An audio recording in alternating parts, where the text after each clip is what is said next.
Welcome to BSc physics and statistics classes.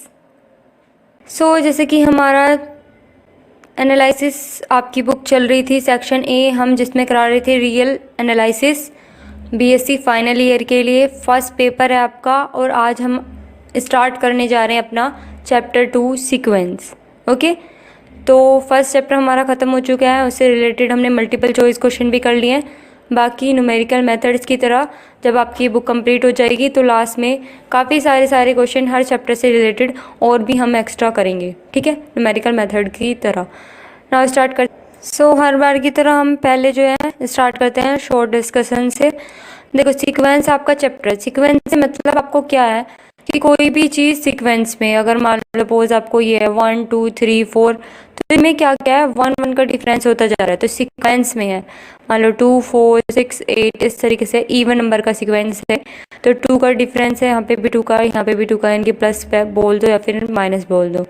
तो sequence आपका 3 तरीके का हो रहा है, ठीक है, वो है कन्वर्जेंट सीक्वेंस, डाइवर्जेंट सीक्वेंस और ऑसिलेटरी सीक्वेंस। कन्वर्जेंट सीक्वेंस कब होगा, जब आप लिमिट रखेंगे n टेंड्स टू इन्फिनिटी और फाइनाइट वैल्यू होगी, तब आपका कन्वर्जेंट होगा। डाइवर्जेंट कब होगा, जब आप लिमिट रखेंगे n टेंड्स टू इन्फिनिटी, तो आपको या तो इन्फिनिटी मिलेगा या फिर माइनस इन्फिनिटी, तो आपका डाइवर्जेंट होगा। ऑसिलेटरी सीक्वेंस में ना तो वो कन्वर्जेंट होगा ना ही वो डाइवर्जेंट होगा, तो इस तरीके की फॉर्म होती है ऑसिलेटरी में, यानी कि रिपीटेड फॉर्म, ठीक है, क्योंकि ऑसिलेटरी इस तरीके से होता है, तो वही यहाँ पे सीक्वेंस में भी यही होगा। अब वर्किंग रूल देख लेते हैं। अगर मान लो आपको अनंत टर्म निकालनी है सीक्वेंस की, तो आपको एस एन दे रखा होगा, फिर आप एस एन प्लस 1 निकालेंगे, फिर S N minus N plus 1 निकालेंगे, फिर आप देखेंगे कि 0 से वो छोटा होना चाहिए, फिर आपका इधर जाएगा तो इसके बराबर होगा, मतलब ये बड़ा होगा आपका एस एन प्लस 1, तो वो आपका बड़ा होना चाहिए, ठीक है। तो इस कंडीशन को हम बोलेंगे, ये जो कंडीशन है मोनोटोनिकली इंक्रीजिंग। अगर आप 0 को रखते हैं और आपका एस एन प्लस 1 से एस एन बड़ा है, तो इसे बोलेंगे मोनोटोनिकली डिक्रीजिंग, ठीक है। नेक्स्ट कंडीशन, अगर आप limit n tends to infinity रखते हैं और फाइनाइट वैल्यू आती है, ठीक है, तो पुट करेंगे इसमें n 1 2 3 इस तरीके से पुट करके देखेंगे, तो आपकी मिनिमम वैल्यू निकलेगी और मैक्सिमम वैल्यू निकलेगी। अगर मिनिमम और मैक्सिमम दोनों ही आपके एग्जिस्ट कर रहे हैं, तो उस सीक्वेंस को बोलेंगे बाउंडेड, ठीक है। नेक्स्ट आपका है, अगर हर बाउंडेड जो सीक्वेंस होता है वो कन्वर्जेंट होता है। एग्जाम्पल देखते हैं, जैसे कि एस एन इक्वल दे रखा है n upon n square plus 1, ठीक है, तो इसको किस तरीके से करेंगे, तो आपके इसके 2 मेथड है सोल्व करने के, जैसे कि मैंने कभी ऊपर बताया वो, और सेकंड जो हम अब डिस्कस करेंगे, ठीक है। तो 2 मेथड है इसके।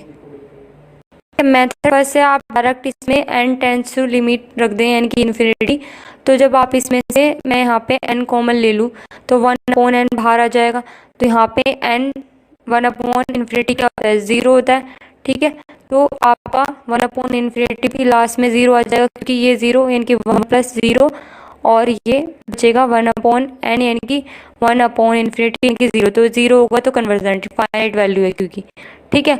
सेकंड मेथड आपका जो मैंने अभी आपको समझाया, ठीक है, एस एन दे रखा था आपको ये, तो एस एन प्लस 1 निकाल लो, तो यहाँ पे क्या होगा, यानी एन की जगह n प्लस 1, तो n प्लस 1 रख दो, तो ये, ठीक है। फिर उसके बाद आपको क्या करना है, एस एन में से एस एन प्लस 1 माइनस कर देना है, तो आपको ये माइनस कर देना है, तो ये इस तरीके से हो जाएगा। अब आपको कंडीशन पता होनी चाहिए कौन सी इसमें सेटिस्फाई करेगा, तो देखो ये बड़ा होगा 0 से एस एन प्लस 1 और एस एन बड़ा होगा एस एन प्लस 1 से। अगर एस एन बड़ा होगा तो मोनोटोनिकली डिक्रीजिंग होगा, ठीक है। अगर यहाँ पे क्योंकि हमें नेचुरल नंबर बोल रखा था, या अगर हम n की वैल्यू 1 ले लेते हैं, तो यहाँ क्या हो जाएगा, 1 upon 1 plus 1 minus 1 plus 1 upon 1 plus 1 का होल स्क्वायर प्लस 1, ठीक है। इसे सोल्व करने पे 1 अपॉन 2 आ जाएगा, माइनस 2 अपॉन 4 प्लस 1, और ये हो जाएगा 1 अपॉन 2 माइनस के 2 अपॉन 5। तो देखो 1 अपॉन 2 क्या होगा आपका, वो 0.5 होता है, और 0.5 जब आप सोल्व करेंगे तो वो होगा 0.4, तो आपका 0.5 बड़ा होगा, इसका मतलब आपका एस एन बड़ा होगा, तो ये वाली कंडीशन फॉलो कर रहा है, यानी कि ये जो होगा मोनोटोनिकली डिक्रीजिंग होगा।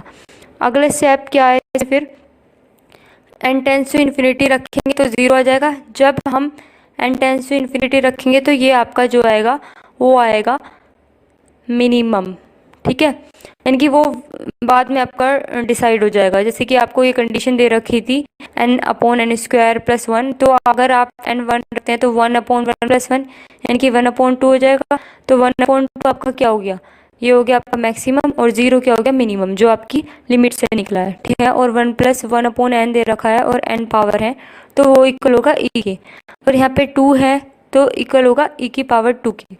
नेक्स्ट जो है आपका वो होगा limit n tends to infinity 1 + 3/n + 1। अगर यहाँ 3 है तो इसकी पावर क्या होगी, 3, लेकिन ये वाली कंडीशन भी यहाँ पे सेटिस्फाई होनी चाहिए। ठीक है, जैसे कि इससे रिलेटेड ये क्वेश्चन हमारा ऐसे दे रखा है, तो क्या हम इसको ऐसे लिख सकते हैं अलग अलग, क्योंकि जब हम मान लो a⁻² है और a⁻2 है, तो मतलब अगर बेस सेम होते हैं तो पावर जो होती है ऐड हो जाती है। तो इसको हम इस तरीके से लिख सकते हैं, लिमिट दोनों में लगेगी n टेंस टू इन्फिनिटी। अभी मैंने आपको बताया ये किसके इक्वल होगा, n के, तो यहाँ पे n आ जाएगा 1 + 1/∞। इसमें डायरेक्ट लिमिट रख दो, यहाँ पे n था तो इसकी जगह इन्फिनिटी रख दिया, तो 1/∞ क्या हो गया, 0 हो गया। तो ये हो जाएगा इस तरीके से, तो आपका सिर्फ e आ जाएगा। अब टाइप फर्स्ट क्या होगा, अगर आपको जो है लिमिट ऑफ सीक्वेंस इस तरीके से है तो आप डायरेक्ट लिमिट रखो और आंसर निकालो कि कन्वर्जेंट है या नहीं है। तो limit n tends to infinity रखने पर 1/∞ क्या होगा, 0 होगा, यानी कि कन्वर्जेंट होगा। नेक्स्ट में अगर आपको S1 दे रखा है, ये Sn+1 आपको ये दे रखा है, तो आपको पता है अच्छे से सीक्वेंस में क्या होता है, बराबर होता है। मान लो 2 4 6 इस तरीके से, तो इन बीच में क्या क्या डिफरेंस है, 2 2 का ही है, तो सीक्वेंस में सेम है। उसी तरीके से मैं अगर limit n tends to infinity Sn+1, limit n tends to infinity Sn और Sn+2, तो सबका डिफरेंस सेम ही होगा, तो L मान लिया, यानी कि हर सीक्वेंस का यूनिक लिमिट होती है। ठीक है, यूनिक लिमिट इसी वजह से बोला है। अब Sn+1 यहाँ दे रखा था, ये इसकी जगह मैं यहाँ पे L रख सकती हूँ, L रखने के बाद और Sn में भी L रख सकती हूँ, तो 2L + 1/3। ठीक है, क्योंकि दोनों का सीक्वेंस बराबर है, तो यहाँ से L की वैल्यू आ जाएगी, यानी कि आपका Sn आ जाएगा 1। ठीक है, अगर नोट पॉइंट है, अगर आपको सुप्रीमम दे रखा है तो इसका मतलब मैक्सिमम, इन्फीमम दे रखा है तो मिनिमम। एग्जाम्पल में आप ये ले सकते हैं, मान लो सपोज ये है तो मैक्सिमम वैल्यू ये है, मैक्सिमम है तो सुप्रीमम, मिनिमम है तो इन्फीमम। क्लियर हुआ। नेक्स्ट नोट पॉइंट है आपका, अगर मिनिमम और मैक्सिमम दोनों एग्जिस्ट कर रहे हैं तो बाउंडेड होगा, और कन्वर्जेंट कब होगा, जब फाइनाइट वैल्यू होगी, L1 होगा। ठीक है, 1 भी हो सकता है और आगे भी हो सकता है, जैसे कि 2 4 6 है तो उसमें डिफरेंस 2 होता है, तो फाइनाइट होगा कहने का मतलब, तो वो कंडीशन कन्वर्जेस टू 1 कहलाएगी अगर L1 फाइनाइट, यानी कि 1 1 का गैप है बीच में। ठीक है, और अगर Sn बढ़ रहा है 0 से और n बिलोंग कर रहा है कैपिटल N को, then limit n tends to infinity Sn की पावर 1/n इक्वल होता है लिमिट Sn+1/Sn के। ठीक है, नेक्स्ट टाइप हम डिस्कस करेंगे नेक्स्ट वीडियो में। Thanks for watching, like share subscribe. Okay, thank you.